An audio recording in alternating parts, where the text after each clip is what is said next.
Assalamualaikum warahmatullahi wabarakatuh. Perkenalkan, nama saya Rifki Tagaka Putra dari kelas 11 IPA 1.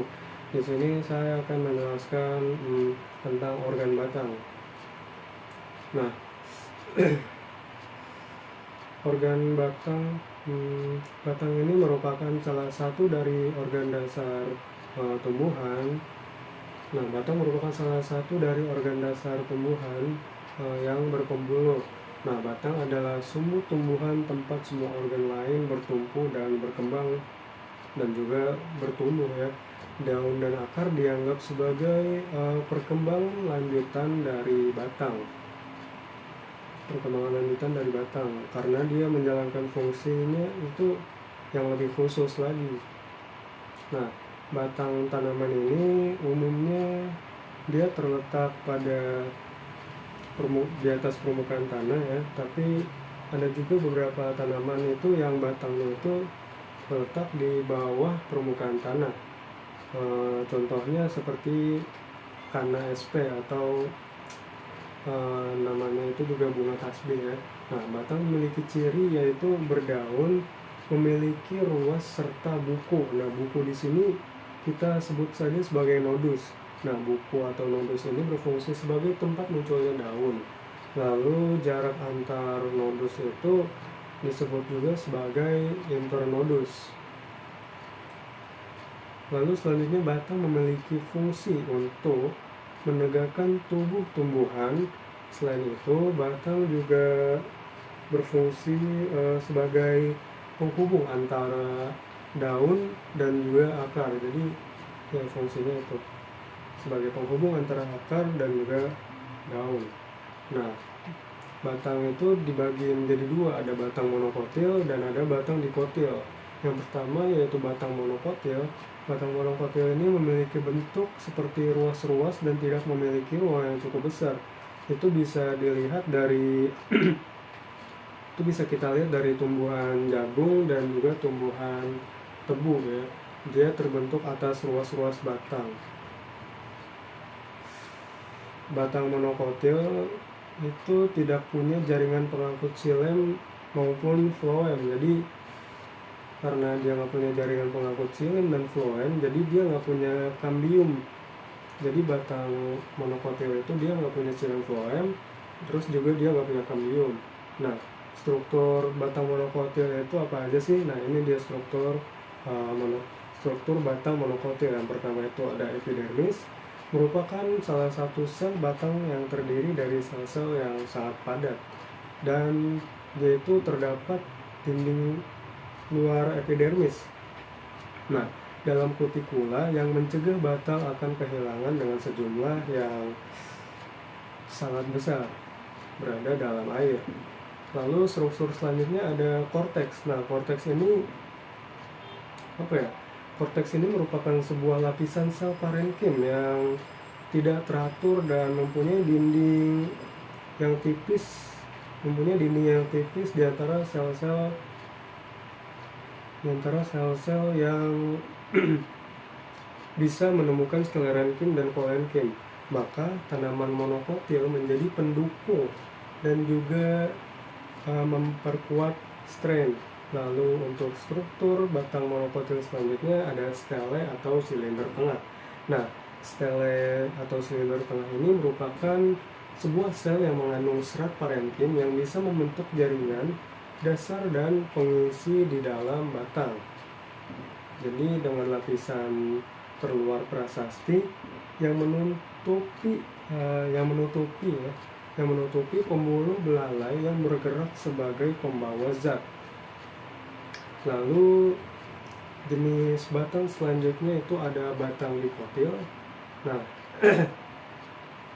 pada batang dikotil ini terdapat beberapa struktur yang berfungsi untuk pertumbuhan. Nah, strukturnya itu apa saja? Strukturnya itu ada 3 yang sama monokotil ya. Yang pertama tadi ada epidermis. Nah, batang dikotil juga punya epidermis. Epidermis pada batang dikotil ini terdiri dari selapis sel yang tersusun secara rapat tanpa ruang antar selnya, dan bagian luar dindingnya juga terdapat kutikula. Nah, bagian ini berfungsi sebagai pelindung terhadap jaringan yang terletak di bagian dalam batang dari ancaman infeksi patogen atau mekanik. Nah, pada bagian tertentu epidermis mengalami pemecahan dan akan akan diisi oleh jaringan gabus. Nah, jaringan gabus yang diperoleh dari bagian kambium gabus. Nah, nanti di situ nanti selanjutnya saya bakal jelasin kambium ya. Nah, lapisan pada gabus disebut sebagai lentisel. Nah, lentisel ini berfungsi sebagai tempat untuk melakukan pertukaran gas dan proses penguapan. Selain itu, epidermis juga membentuk jaringan trichomata atau bisa juga kita sebut sebagai rambut halus untuk membantu mengeluarkan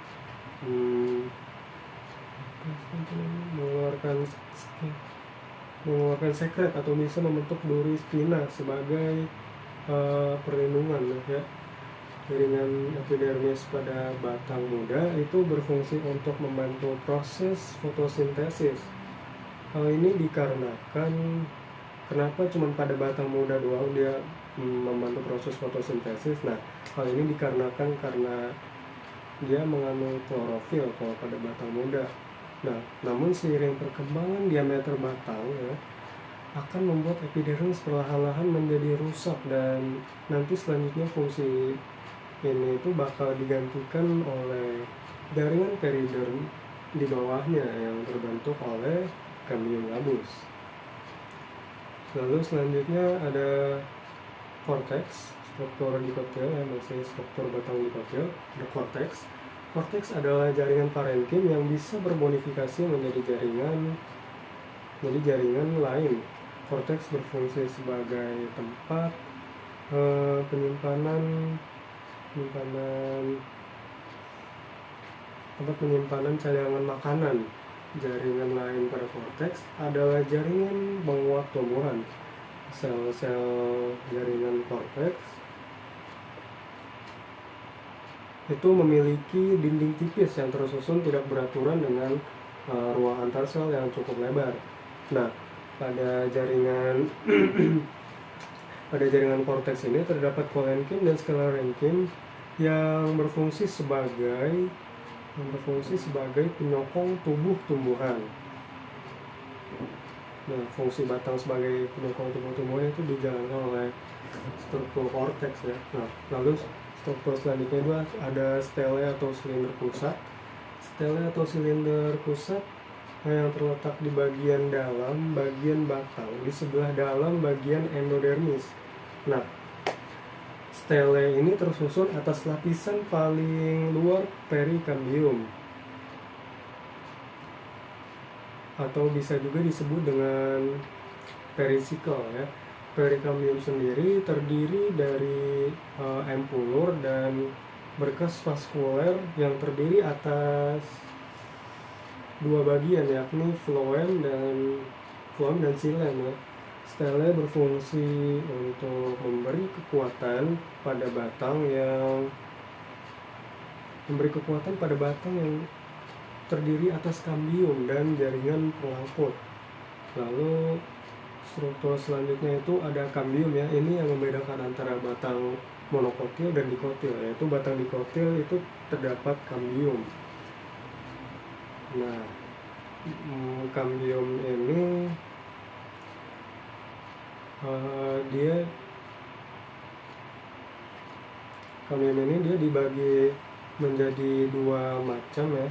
Yang pertama ada kambium pembuluh atau nama lainnya itu vascular kambium, dan juga kambium gabus atau nama lainnya velogen. Nah, kambium pembuluh. Yang pertama kambium pembuluh ya. Kambium pembuluh atau vascular kambium adalah pembatas bagian kulit kayu pada jaringan kambium yang ke dalam akan membentuk xilem dan keluar itu akan membentuk floem. Nah, selanjutnya kambium pembuluh atau vascular cambium ini dibedakan lagi menjadi dua. Jadi kambium udah dibagi dua. Nah, kambium pembuluh ini dibagi juga menjadi dua, yaitu ada kambium intravasikuler dan juga kambium intervasikuler. Jadi intra sama inter ya. Kambium intravasikuler ini adalah kambium berkas pengangkut yang berada di antara xilem dan floem. Nah, kambium intravasikuler ini berfungsi jika ke arah luar itu akan membentuk floem sekunder, dan jika ke arah dalam dia akan membentuk xilem sekunder. Lalu selanjutnya kambium intervasikuler ya. Kambium intervasikuler ini masih bagian dari kambium pembuluh. Nah, kambium intervasikuler ini adalah kambium yang terletak di antara dua berkas pengangkut dan di luar berkas pengangkut. Kambium intervasikuler ini berfungsi untuk membentuk jari-jari empulur. Lalu kambium selanjutnya itu ada kambium gabus ya, atau velogen. Ini dia di luar dari kambium pembuluh, dia udah beda jenis, dia kambium gabus. Nah, dia ini berfungsi untuk menghasilkan jaringan gabus ke arah luar atau yang biasa disebut lapisan periderm. Nah, letak lapisan periderm ini berada di bawah epidermis batang, dan akar yang sudah tua. Nah, fungsi jaringan gabus itu untuk mengendalikan kadar air atau mengendalikan masuknya air serta mencegah serangan hama. Jadi ya begitu. Lalu struktur selanjutnya ada empulur atau lingkaran tahun. Nah, empulur atau lingkaran tahun ini adalah hasil aktivitas kambium akan membentuk pola lingkaran pada batang. Nah, lingkaran tersebut bisa dijadikan acuan dalam mengukur umur dari tumbuhan tersebut. Nah, aktivitas pertumbuhan pada kambium ini bisa diukur pakai empulur tadi ya. Ini aktivitas pertumbuhan pada kambium dipengaruhi oleh kadar air. Jika pada musim hujan kan kadar airnya banyak, sehingga pertumbuhan kambium itu lebih cepat. Nah, pertumbuhan kambium yang lebih cepat ini ditandai dengan warna terang dan luas, dia nggak sempit gitu ya. Kalau berkebalikan dengan ini, pada musim kering ya, kadar airnya sedikit sehingga pertumbuhan kambium itu menjadi terbatas. Yang ditunjukkan itu dengan warna gelap dan jaraknya sempit ya, berkebalikan dengan yang tadi ya. Lalu ada struktur selanjutnya yaitu floem. Floem adalah jaringan pengangkut fotosintesis dari daun menuju organ-organ tumbuhan lainnya, bagian-bagian tumbuhan lainnya ya, yang berada di luar kambium. Floem sendiri ini tersusun dari sel-sel mati yang didukung oleh sel-sel pendamping yang tersusun oleh sel hidup yang mencukupi kebutuhan metabolisme sel-sel floem. Lalu struktur selanjutnya ada xilem. Nah, xilem ini adalah bagian dalam kambium yang mampu mengangkut air dan unsur hara. Dan mineral yang berlawanan arah dengan floem. Jadi dia tuh berlawanan arah dengan floem, tapi sama-sama jaringan pengangkut ya. Xilem ini akan membawa air dan mineral untuk membantu proses pertemuan metabolisme lainnya. Xilem terdiri dari susunan jaringan karotrakea dan trakeid yang merupakan sel-sel mati, yaitu karotrakea dan trakeid tadi ya, merupakan sel-sel mati. Nah, lalu selanjutnya ada fungsi batang. Fungsi batang secara umum itu untuk menghubungkan eh, bagian akar, daun, dan buah, dan juga bunga kalau ada ya, sekaligus sebagai penopang tumbuh-tumbuhan agar tetap berdiri tegak. Namun fungsi batang tuh nggak cuma sebatas itu, dia ada fungsi-fungsi lain. Jadi melansir dari buku Struktur Fungsi dan Metabolisme Tumbuh-tumbuhan oleh Dr. Dedi Hermawadi, beberapa fungsi batang antara lain yang pertama, sebagai tempat menyimpan cadangan makanan. Misalnya itu kayak tebu ya, cadangan makanannya kan di batang tuh. Nah, yang kedua itu sebagai tempat pengangkutan air, dan unsur hara. Yang ketiga, menyalurkan zat makanan dari daun hasil fotosintesis ke seluruh tumbuh-tumbuhan. Yang keempat, ada sebagai tempat melekatnya bagian tumbuhan seperti akar, daun, bunga, dan buah. Jadi mereka itu melekatnya pada batang ya, itu salah satu fungsi batang juga. Nah, sebagai fungsi yang kelima, sebagai alat perkembangbiakan vegetatif melalui metode pencangkokan. Nah, batang juga berfungsi sebagai tempat membantu proses pernapasan melalui lentisel. Lalu batang juga berfungsi membantu pemancaran biji dan meningkatkan efisiensi penyerbukan. Lalu selanjutnya, kan tadi sudah saya jelaskan antara batang dikotil dan juga batang monokotil. Nah, perbedaannya itu lebih jelasnya itu ada di tabel ini ya. Nah, dikotil itu ikatan pembuluhnya tersusun dalam satu lingkaran, sedangkan monokotil ikatan pembuluhnya itu tersebar, jadi bukan dalam satu lingkaran, jadi tersebar. Nah, kalau dikotil, floem itu terletak di luar silem, sedangkan monokotil, floem dan silem dia nggak punya. Dia nggak punya silem dan floem.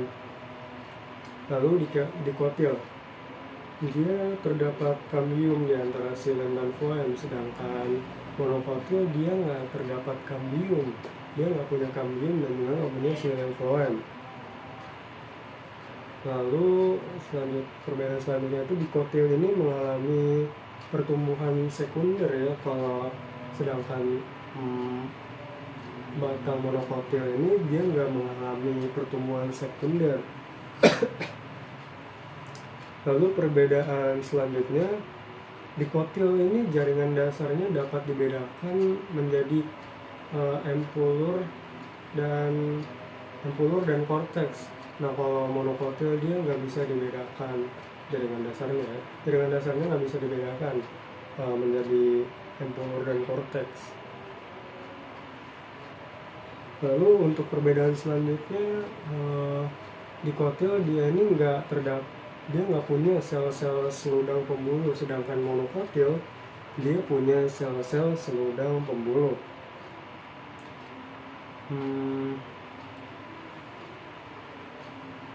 Mungkin cukup sekian yang bisa saya sampaikan mengenai organ batang. Kurang lebihnya mohon maaf. Wabillahi taufiq wal hidayah. Wassalamualaikum warahmatullahi wabarakatuh.